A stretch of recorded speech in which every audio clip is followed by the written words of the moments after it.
चौवन टुकड़ों में परिवार। लंदन शहर में रानावत फैमिली एक माफिया फैमिली है जो कई सालों से हथियारों का बिजनेस करती आ रही है। इस फैमिली का हेड साहिल रानावत है जो देखने में बेहद हैंडसम है और चील सी निगाहें उनकी। साहिल रानावत के दो बच्चे हैं, एक कोहिनूर और दूसरा विराज। साहिल अपने बच्चों से बेहद प्यार करते हैं, लेकिन उनकी पत्नी मियां को उनका काम बिल्कुल भी पसंद नहीं है और वह बार बार उन्हें समझाती है, लेकिन उन पर कोई असर नहीं पड़ता। और साहिल के दोनों बच्चे भी अपने पिता की तरह ही चालाक और शातिर है। मियां को अपने बच्चों की बहुत फिक्र होती है, लेकिन उसकी कोई सुनता ही। कोहिनूर अभी 10 साल की है, लेकिन उसे हर तरीके की बंदूक चलाने आती है और वह संभाल भी लेती है। साहिल को लगता है कि आगे चलकर कोहिनूर ही उसकी बारिश बनेगी। मियां को यह मंजूर नहीं था कि उसकी बेटी इस काली दुनिया की वह रानी बने। एक दिन ब्लू पैलेस में कोई घुसपैठिया घुस आया और उसने कई कीमती कागजात चुराकर यहां से भागने लगा। मियां उसके रास्ते में आ गई। उसने मियां को पकड़ लिया, अपनी बंदूक की नोक पर निशाना बनाकर। सभी लोग वहां मौजूद थे, साहिल भी वह था। मियां को बंदी बनाकर घुसपैठियों बाहर निकलने की कोशिश कर रहा था। एक सोल्जर ने बंदूक चला दी और वह घुसपैठियों को लगी। वह गोली घुसपैठिए के सीने में जा लगी। घुसपैठिया की उंगलियां ट्रिगर पर ही थी। घुसपैठियों के नीचे गिरते ही एक गोली और चलाने की आई। वह गोली मियां को लगी और वह भी जमीन पर गिर पड़ी। साहिल मियां का सर अपनी गोद में रखा और बोला, मियां तुम्हें कुछ नहीं होगा। कुछ ही देर में मियां की आंखें बंद होने लगी। कमरे में सन्नाटा छाया हुआ था। मियां बिस्तर पर अचेत पड़ी हुई थी। कई सारे डॉक्टर मियां का इलाज करने में लगे हुए थे। कुछ ही देर में सभी डॉक्टर कमरे से बाहर आ गए और सर झुकाकर साहिल को कहा, सॉरी अब उनके पास ज़्यादा समय नहीं है, इसलिए आप सभी लोग मिल सकते हैं। साहिल कमरे में आता है तो देखता है मियां बिस्तर पर आधी बेहोशी की हालत में पड़ी होती है। मियां का चेहरा सफ़ेद पड़ चुका होता है। साहिल के पीछे से कोहिनूर भी भाग कर आती है। अपनी मम्मा की ऐसी हालत देखकर उसकी आंखों से आंसू निकल आते हैं। वह अपने पिता साहिल की तरफ देखती है और कहती है, पापा देखो मम्मा को क्या हो गया, वह कुछ बोल क्यों नहीं रही। साहिल मियां को देखता है तो उसे अपना दिल डूबता हुआ लगता है। वह मियां के चेहरे पर हाथ फेरता है और कहता है, मियां तुम चिंता मत करो, तुम्हें कुछ नहीं होगा। मैं हूं ना, तुम्हें दुनिया के सबसे अच्छे से अच्छे डॉक्टर से तुम्हारा इलाज करा लूंगा और तुम्हें कुछ नहीं होगा। मियां हल्की सी आवाज में साहिल का नाम पुकारती है। साहिल ये देखकर जल्दी से मियां के थोड़ा करीब आकर सुनने की कोशिश करता है कि मियां क्या कहना चाहती है। मियां साहिल को कहती है, तुमने मेरी बात नहीं मानी ना, आज मैं शिकार बनी हूं, कल को मेरे बच्चे बनेंगे। मैं तुम्हें कितनी बार समझाती रही लेकिन तुम नहीं मानी और आज देख रहे हो ना मेरी हालत। ये जुर्म की दुनिया है, यहाँ कोई किसी का सगा नहीं होता। छोड़ दो इस काली दुनिया को, ये जुर्म की काली अंधेरी दुनिया आज मुझे अपने साथ ले जा रही है। कल को मेरे बच्चे होंगे। साहिल मेरी बात मान जाओ। साहिल मियां को देखता है और कहता है, मियां मुझे माफ़ कर दो, मैं ये दुनिया चाहकर भी नहीं छोड़ सकता। यह एक ऐसा रास्ता है जिसे एक बार कोई कदम रख दे तो मरते दम तक इसी राह पर चलना पड़ता है। ये दुनिया कभी उस इंसान का पीछा नहीं छोड़ती जो एक बार पर चलना शुरू करता है, और मैं तो यहाँ इस रास्ते पर ना जाने कितना आगे आ चुका हूँ। मियां की आंखों में आंसू आ जाते हैं और वह तिलमिलाकर कहती है, इसका मतलब तुम अभी भी इस दुनिया को नहीं छोड़ोगे। ये जुर्म की दुनिया कभी किसी की सगी नहीं होती। साहिल मेरे लिए ना सही अपने बच्चों के बारे में तो सोचो। साहिल कोहिनूर और विराट की तरफ देखता है और कहता है, मियां मैं अपने बच्चों के बारे में ही तो सोच रहा हूं, उनके उज्जवल भविष्य के बारे में। मियां की सांसें फूलने लगती है और वह कहती है, साहिल ये कैसा प्यार है जिसमें तुम अपने ही बच्चों के साथ इतना बुरा सलूक कर रहे हो। बच्चों के हाथों में खिलौने होते हैं, किताबें होती हैं, लेकिन तुमने क्या किया, अपने ही बच्चों के हाथों में चाकू, बंदूक और ना जाने कौन कौन से हथियार दे दिए। आखिर तुम कैसे बाप हो और कह रहे हो अपने बच्चों का भला करना चाहते हो, ये कैसी भलाई है बताओ। साहिल मियां की तरफ देखता है और कहता है, मियां तुम मुझे क्यों नहीं समझ रही, मैं तुमसे और बहस नहीं कर रहा, तुम्हारी तबीयत खराब है, आराम करो। ये बोलकर साहिल वहां से चला जाता है और एक बार भी मियां की तरफ नहीं देखता है। मियां की साइड में उसके दोनों बच्चे कोहिनूर और विराट खड़े होते हैं। मियां कोहिनूर की तरफ देखती है और कहती है, मेरी बच्ची तुम अपने पापा के नक्शे कदम पर कभी मत चलना।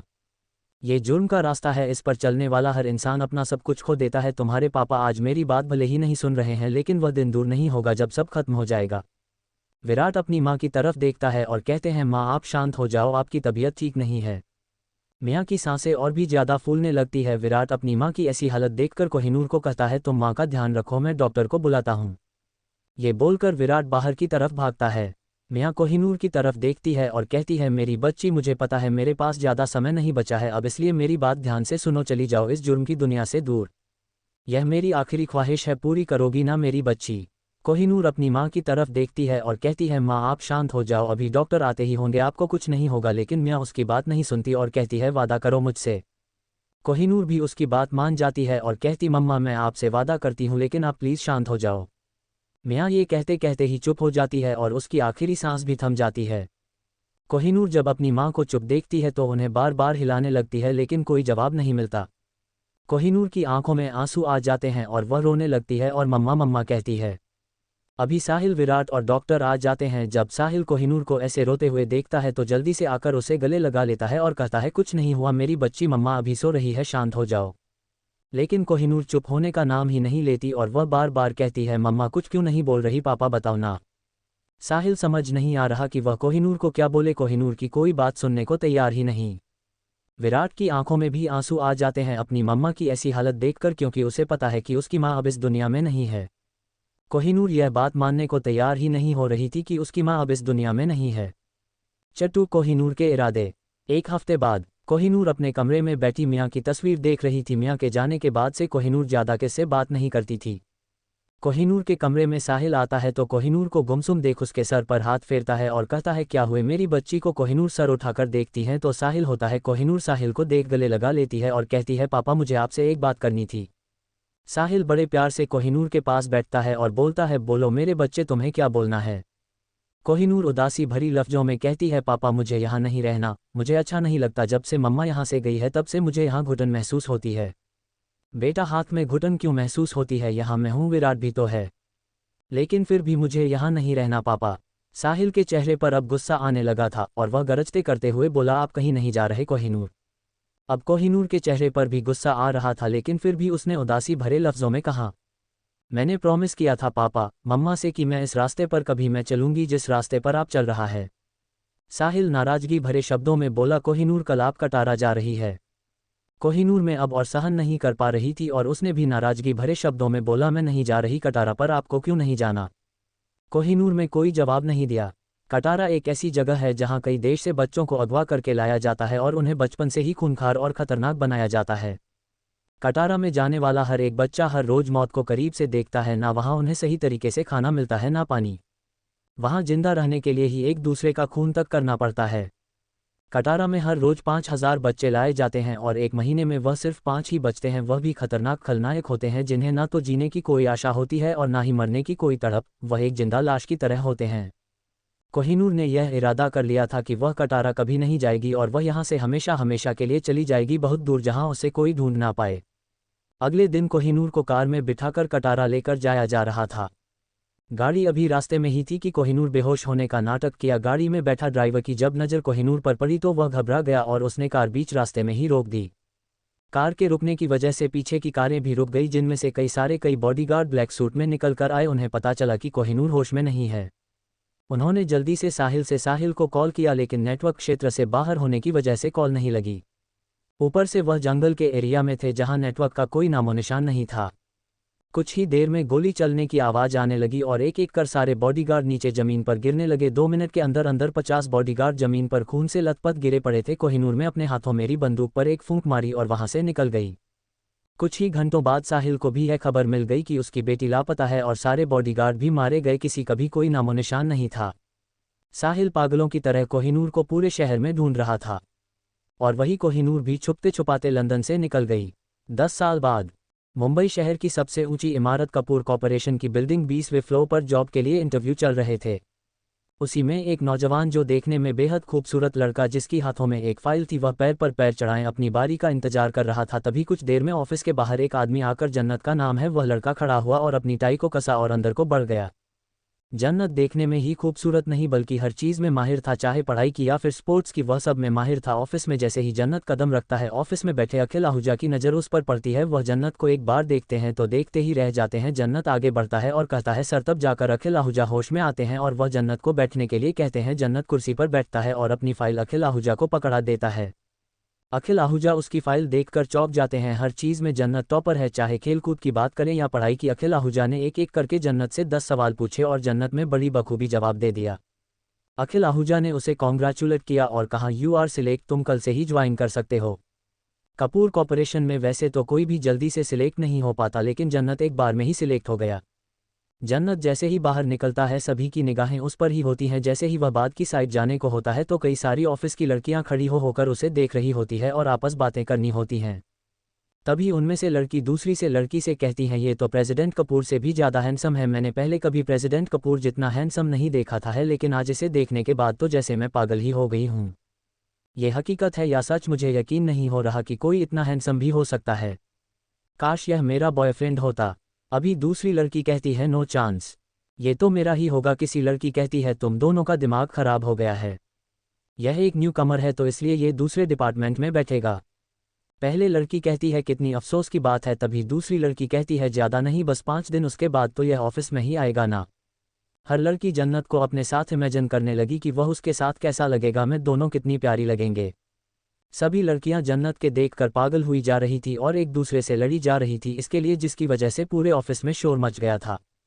जहां जहां जन्नत आता वहां शोर मच जाता है और हर लड़की उसको देखकर पागल हुई जा रही थी। चौथी अनटाइटल्ड चैप्टर। जन्नत कपूर कॉर्पोरेशन से बाहर आ जाता है और एक टैक्सी पकड़ अपने घर चला जाता है। वह एक किराए के अपार्टमेंट में रहता है। वह अपार्टमेंट ज़्यादा बड़ा नहीं होता है, उसमें 3 छोटे छोटे कमरे होते हैं, जितने एक बेडरूम और एक किचन और एक बाथरूम होता है।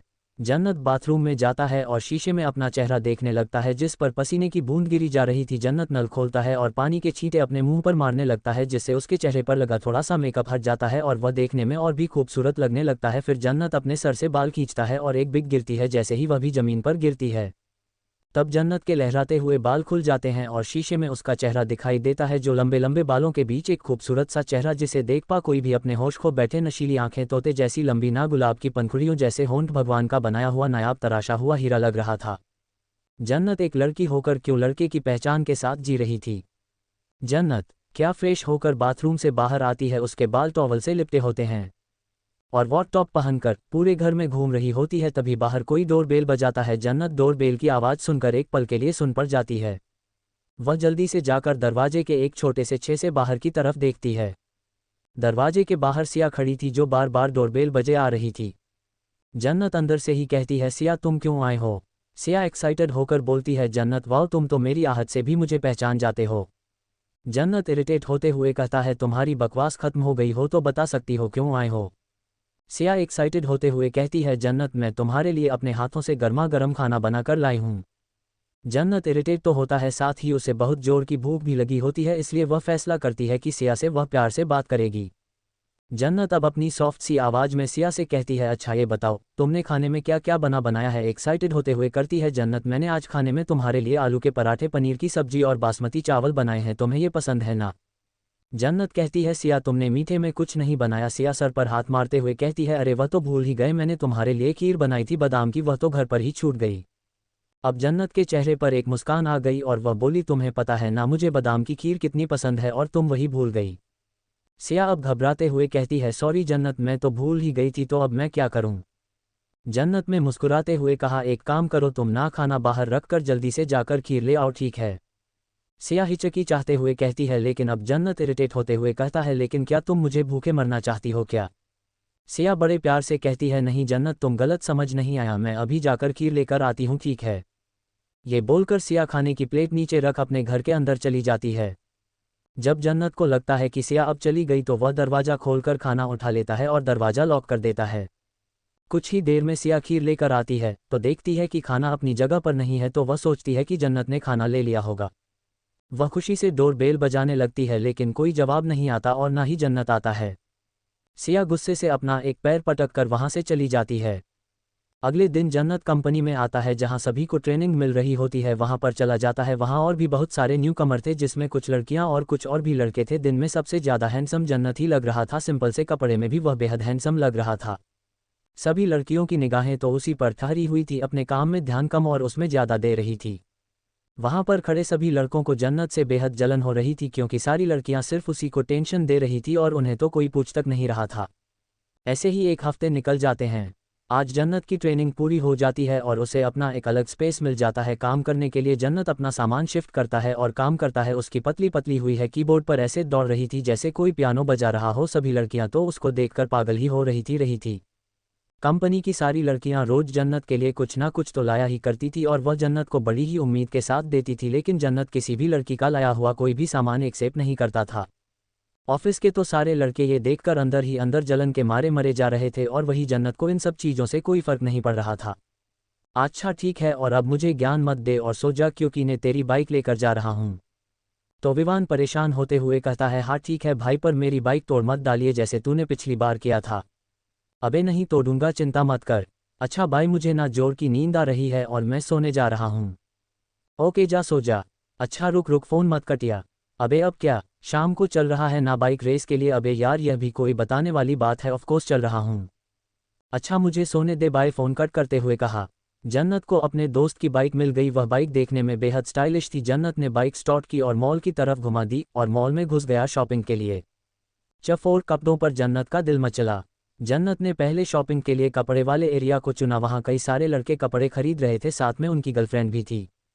जब जन्नत में वहां पर कदम रखा और कपड़े की ओर बढ़ने लगा, उसे गलती से एक लड़की को धक्का लग गया। उस लड़की ने गुस्से में चिल्लाते हुए पीछे मुड़ी तो वह जन्नत को देखकर चुप हो गई और बड़े ही प्यार से बोली, आपने मुझे धक्का मारा। जन्नत में उसकी तरफ देखा और बोला, सॉरी, माफ करिए। उस लड़की ने प्यारी सी स्माइल देते हुए कहा, कोई बात नहीं, ये तो चलता रहता है। उस लड़की को बॉयफ्रेंड नहीं, जब अपनी गर्लफ्रेंड को इतने प्यार से किसी और से बात करते हुए देखा तो वह जल्दी से उसके पास आया और बोला, क्या हुआ? वह लड़की मुस्कुराते हुए बोली, तुम यहाँ क्या कर रहे हो? तुम तो कपड़े ट्राई कर रहे थे ना, जाओ कपड़े ट्राई करो। वह लड़का मन में सोचता है, यहाँ मेरी दुनिया उजड़ रही है और मैं वहाँ कपड़े ट्राई करूँ। वह लड़का अपनी गर्लफ्रेंड को पकड़ते हुए बोला, उधर कहाँ देख रही हो, इधर देखो, मैं तुम्हारा बॉयफ्रेंड हूँ, वह नहीं। जब जन्नत ने उन दोनों को लड़ते हुए देखा तो वह भी अपना पतली गली से निकल लिया। मैं लड़की अपने बॉयफ्रेंड से लड़कर जन्नत की तरफ देखती है, लेकिन जन्नत वहाँ से गायब हो चुका होता है। वह लड़की अब घूरकर अपने बॉयफ्रेंड को देख रही होती है। जन्नत अपने लिए कपड़े सिलेक्ट करने लगता है। कई सारी लड़कियां तो उसे ही घूर रही थी और उनके बॉयफ्रेंड उन्हें अपनी तरफ करे जा रहे थे। एक लड़की ने अपने बॉयफ्रेंड से कहा, वह कितना हैंडसम है। उसका बॉयफ्रेंड बोला, उधर देखना बंद करो, खुद तो हैंडसम हो नहीं और जब कोई है तो उसकी तारीफ भी सुनने में मौत आ रही है। जन्नत में अपने लिए कई सारे टी शर्ट पैंट खरीद ली और वह बिल काउंटर पर ले गया। वहां पर एक खूबसूरत सी लड़की बैठी थी जो जन्नत को देखकर दंग रह जाती हैं। जन्नत कहता है, एक्सक्यूज़ मी, लेकिन वह लड़की तो अपने ही ख्यालों में गुम होती है। जन्नत भी अपने सर पर हाथ रखकर कहता है, मुझे अपने कपड़े नहीं चाहिए, आप ही रखिए। वह लड़की जब उसकी आवाज़ सुनती है तब जाकर होश में आती है, लेकिन जन्नत वहां से जा चुका था। जन्नत अब बुरी तरह से इरिटेट हो गया था और वह कैंटीन के एरिया में जाकर एक कॉफ़ी ऑर्डर कर सर पर हाथ रखकर बैठ जाता है और मन में सोचता है, हे भगवान, काश ऐसी कोई जगह बना दो जहां इस तरह लोग मुझे ना घूरे, तंग आ गया हूं लोगों की नज़रों से। तभी एक वेटर कॉफ़ी रख कर चला जाता है। जन्नत कॉफ़ी देखता है और कॉफ़ी पीने लगता है। तभी बगल वाली टेबल पर कुछ और भी लोग आकर बैठते हैं। वह देखते हैं जन्नत को तो उनमें से एक लड़की कहती है, अरे वह देखो, वह जन्नत है ना यार, कितना हैंडसम लग रहा है वो। दूसरी लड़की देखती है और कहती है, अरे हाँ, ये तो जन्नत ही है। लड़की जल्दी से अपनी चेयर छोड़ उसकी टेबल पर चली जाती है और कहती है, हाय। जन्नत उसकी तरफ देखता है और कहता है, कौन हो तुम? मैं लड़की मुस्कुराते हुए कहती है, आप मुझे भले ही नहीं जानते पर मैं आपको अच्छे से जानती हूँ। जन्नत ने कहा, ये कहती जान पहचान है, इसलिए मैं आपको नहीं जानता पर आप मुझे अच्छे से जानती है। मैं लड़की मुस्कुराते हुए कहती है, आप जिस कंपनी में काम करते हैं मैं भी उसी में काम करती हूँ, आपके डिपार्टमेंट में भी हूँ। क्या मैं आपकी बगल वाली कुर्सी पर बैठ सकती हो? एक्चुअली मेरे ना कुछ फ्रेंड्स मुझसे मिलने आने वाले थे लेकिन अभी तक कोई आया नहीं, इसीलिए मुझे ना यहाँ पर वेट करना पड़ रहा है, तो मैं सोच रही हूँ कि अकेले बैठने से अच्छा है कि किसी जान पहचान वाले के साथ ही बैठ जाऊँ। क्या मैं यहाँ बैठ सकती हूँ? जन्नत उसे घूर कर देखने लगता है। मैं लड़की आंख बंद कर हल्की की आवाज़ में कहती है, प्लीज़ प्लीज़ हाँ कर दो, हाँ कर दो, नहीं तो मेरा इन सभी के सामने पोपट बन जाएगा। जन्नत हाँ कह देता है। वह लड़की खुशी के मारे थैंक यू कहती हैं और झट से चेयर पर बैठ जाती है। पीछे के सारे लोग उसे ऐसे जन्नत के साथ बैठा देखकर जलन के मारे मरे जा रहे थे। कुछ देर बाद जन्नत की खत्म होती है और वह खड़ा होकर वहां से जाने लगता है तो वह लड़की कहती है, अब आप कहाँ जा रहे हैं? जन्नत ने कंधे उचकते हुए बोला, तुम ही ने तो कहा था अभी कि तुम यहाँ किसी का वेट कर रही हूँ, बट मैं यहाँ किसी का वेट नहीं कर रहा, मुझे यहाँ से जाना है। और यह बोलकर वहां से निकल जाता है। वह लड़की वहां बैठकर अपना हाथ मलती भी रह जाती है। जन्नत मॉल के दूसरे एरिया में घूमने लगता है तो वह एक ड्रेस देखता है जो देखने में बहुत ज़्यादा खूबसूरत लग रही थी। वह एक खूबसूरत गाउन था। जन्नत उस दुकान में घुस जाता है और वह गाउन देखने लगता है। तभी उस दुकान का की स्टाफ आता है और जन्नत को देखकर खुशी से कहता है, सर आप ये गाउन खरीदना चाहते हैं? जन्नत तुरंत जवाब देता है, हाँ। वह स्टाफ खुश हो जाता है और गाउन के बारे में बताने लगता है। जन्नत उस गाउन को पैक करा लेता है और वहाँ से निकल जाता है। जन्नत मॉल के बाहर आता है और बाइक पर बैठ अपने घर के लिए निकल जाता है। शाम के 7 बजे बज रहे होते हैं। जन्नत के घर की डोर बेल बजती है तो जन्नत जाकर दरवाज़ा खोलता है तो दरवाजे पर विवान खड़ा होता है। जन्नत विवान को देखकर मुस्कुराता है और कहता है, आ गया तू भी, चल मैं भी रेडी हूँ। ये बोलकर जन्नत अपने घर में ताला लगाता है और विवान के साथ उसकी बाइक पर बैठकर चला जाता है। च5 बाइक रेस की पार्टी, बाइक रेस प्लेस। ये वह जगह है जहां पर कई सारे लोग मिलकर बाइक रेस करते हैं और रेस में जीतने वाले को एक अच्छी खासी रकम मिलती है। इस रेस में आज जन्नत और विवान दोनों शामिल होने आए थे। आज इस रेस में बहुत सारे अमीरजादादी शामिल थे, लेकिन ज़्यादातर लोगों ने चेहरे पर मास्क लगा रखा था, इसलिए यह नहीं बताया जा सकता कि यहाँ कौन कौन सी बड़ी हस्ती थी आई थी। लेकिन आज जो मुकाबला होना था वह बहुत शानदार और टक्कर का होना था, इसीलिए आज की रकम भी 5 लाख की थी। जब विवान ने ये रकम सुनी तो उसके पैरों तले जमीन खिसक गई और वह खुश होकर बोला, अबे जन्नत, आज अगर हमने ये रकम जीत ली ना, सच्ची कह रहा हूँ 2 महीने तो पूरे मौज में कटेंगे। जन्नत ने भी उबासी लेते हुए कहा, अबे 5 लाख की रकम है, इतनी आसानी से थोड़ी ना मिलेगी, और देख नहीं रहा यहाँ कंपटीशन कितना तगड़ा है। जैसे जैसे शाम रात में बदलने लगी वहाँ पर लोगों की भीड़ भी जमा होने लगी। यहाँ पर 60 से 70 लोग इकट्ठा हो गए थे। तभी अचानक एक हवा से बातें करते हुए मोटरसाइकिल पर एक लड़का वहां पर पहुंचता है। उसके पीछे और भी कई सारी मोटरसाइकिल आ रही होती है। इसके आसपास का ऑरा ही अलग होता है। सभी लोग उन्हें आंखें फाड़ फाड़ के देख रहे होते हैं। कुछ ही देर में रेस शुरू होने वाली होती है। सभी लोग अपनी पोजीशन ले लेते हैं। सभी को रेस में मोटरसाइकिल से एक लंबी जंप करनी थी, वह भी थोड़ी मोड़ी ऊंची नहीं थी, 15 फीट ऊंची थी। जब सभी लोगों ने उस जलती हुई रो को देखा जिसे उन्हें पार करना था, कुछ तो एक्साइटेड थे और कुछ तो हैरान और कुछ तो डरे हुई। इस रेस में जन्नत ने भी हिस्सा लिया था। कुछ देर में रेस स्टार्ट हो जाती है और सभी अपनी मोटरसाइकिल फुल स्पीड में दौड़ा देते हैं रेस जीतने के चक्कर में, जिनमें से कुछ लोग रास्ते में ही गिर जाते हैं और कुछ ही फाइनल में पहुंच पाते हैं। 10 मिनट बाद अब फाइनल रेस शुरू होती है, जिसमें सिर्फ 6 प्रतियोगी बाकी रह जाते हैं, जिसमें एक जन्नत भी होता है। रेस गन फायर से शुरू होती है। अपनी मोटरसाइकिल को स्पीड में उछाल देते हैं, लेकिन कोई भी जलती हुई रो को पार नहीं कर पाता। लेकिन जब जन्नत की बारी आती है तो वह मोटरसाइकिल के ऊपर से खड़े होकर ऊपर की तरफ छलांग लगा देता है और रो को पार करके मोटरसाइकिल पर आ बैठता है और इसी के साथ वह रेस जीत जाता है। तेनू समझ बैठा पीछे की तरफ घुमा देता है और स्पीड में वापस आता है। सभी लोग उसे हैराना नज़रों से ही देख रहे होते हैं। जन्नत मोटरसाइकिल रुकता है, हेलमेट निकलता है, हवा में लहराए रहते होते हैं। सभी उसको हैंडसम चेहरा देख पागल होने जा रहे थे और उसमें तो बातें कर रहे थे, क्या ये सच में ये कितना हैंडसम है। विवान जल्दी से भाग कर आता है, उसने लगाकर, कैसा है, वाओ ब्रो, तुम तो सच में पहुंची मार ली। जन्नत को 5 लाख का इनाम कैश मिलता है। विवान की आंखें तो की फटी रह जाती हैं। 5 लाख को देखकर, कैसा है, मेरा बाप तो मुझे कभी भी इतने पैसे एक साथ नहीं देता। कुछ लोग हारने के बाद साइड हो जाते हैं और कुछ लोग अपनी हार को बर्दाश्त नहीं कर पाते और वह जन्नत से लड़ने के लिए आ रहे होते हैं। वहीं साइड में वही ग्रुप जो खेल शुरू होने से पहले पहले आया था, वह मजे से लड़ाई देखने का इंतजार कर रहे थे। जन्नत भी विवान की बात सुनकर मान गया और वह भी पार्टी के लिए चला गया। पार्टी एक नाइट क्लब में रखी गई थी। वहां सभी लोग खा पीकर झूम रहे थे। विवान और जन्नत भी उस पार्टी में शामिल हो गए और रात भर मजे किए। पार्टी बेहद शानदार थी और एक से एक गाने बजे जा रहे थे, जिस पर हर कोई नाच नाच कर एंजॉय कर रहा था। ऐसा लग रहा था कि आज तो ये सारे फ्लोर ही तोड़ डालेंगे। अगली सुबह जब जन्नत उठा तो उसका सर हैंगओवर की वजह से बहुत तेज दर्द हो रहा था। मैं उठा और अपना सर पकड़ लिया और उसके मुंह से निकला, जान तेरी वजह से मेरा सर दुख रहा है। जन्नत अब बिस्तर से खड़ा हुआ और बाथरूम में चला गया और फ्रेश होकर जल्दी से तैयार हुआ और ऑफिस के लिए भागा। जब जन्नत ने ऑफिस में पहला कदम रखा तो उसे आज ऑफिस में एक अलग ही चहल पहल महसूस हुई। सब उसी को बार बार देख रहे थे। लड़कियों का तो रोज कहा था, लेकिन आज तो हद ही हो गई थी। लड़के भी उसे घूर घूर कर देख रहे थे, जैसे वह ना जाने कौन सा 8वां अजूबा हो। जब जन्नत अपनी सीट पर गया तो रोबिन उसके पास आया और बोला, हे जन्नत, तू तो यार बड़ा फेमस हो गया। जन्नत बोला, क्या कह रहा है। रोबिन ने अपना फ़ोन निकालकर जन्नत को वह वीडियो दिखाए जिसमें जन्नत ग्रुप के साथ लड़ रहा था। जन्नत ने जब वह वीडियो देखी तो वह गुस्से से बोला, विवान, मैं तुझे छोड़ूंगा नहीं है। पहले तो लड़कियां उस पर उसके चेहरे की वजह से मरी जा रही थी, अब तो मैं वीडियो देखकर उस पर गिरने भी लगी थी। लंच के टाइम में एक पतली दुबली सी लड़की जिसकी उम्र लगभग 19 साल की होगी, लंबे बाल, गोरा चेहरा, चेहरे पर एक बड़ी सी स्माइल और हाई हील पहने ऑफिस में एंटर करती है कि तभी उसकी नज़र जन्नत पर पड़ती है और उसके चेहरे पर स्माइल और बड़ी हो जाती है और वह भागकर जन्नत के पीछे खड़ी हो जाती है और अपने दोनों हाथों से उसकी आंखें बंद कर देती है और कहती है, बताओ बताओ मैं कौन हूँ। सभी की नज़र उस लड़की पर और जन्नत पर ही होती है। लड़कियां तू जलन की मरे मरी जा रही थी। जन्नत भी उसकी आवाज़ सुन उसे पहचान जाता है। उसके मुंह से एक नाम निकलता है, मियां आहूजा। सभी लोग जन्नत से लड़ने आ रहे थे कि जन्नत ने सामने वाले बंदे को एक जोर की लात लगी और वह अपने पीछे वालों पर जा गिरा, जिसे वह नीचे ज़मीन पर गिर जाते हैं और कराने लगते हैं। ग्रुप का लीडर ये देख डर जाता है और अपने कदम पीछे ले लेता है। वही दूसरा ग्रुप यह नज़ारा देख पूरी तरह शॉक रह जाता है कि यह पतला दुबला सा लड़का इतने बॉडी बिल्डर जैसे लोगों को एक बार में ही साइड कर दिया। उन्हें तो अपनी आंखों पर यकीन ही नहीं हो रहा था। उन्हें तो लगा ये सारे मिलकर उन दो बेचारे लड़कों को मार मार के उसका कचूमर निकाल देंगे, लेकिन यहाँ तो उल्टा ही उन लोगों का कचूमर निकाल दिया।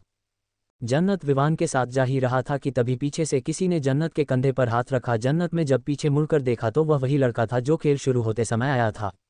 वह लड़का भी देखने में बेहद हैंडसम था। वह बोलता है, हे ब्रो, इतनी भी क्या जल्दी है, वैसे भी आज तो पार्टी होनी चाहिए। क्या तुम्हें नहीं लगता कि हम सभी को सेलिब्रेट करना चाहिए? विवान हंसते हुए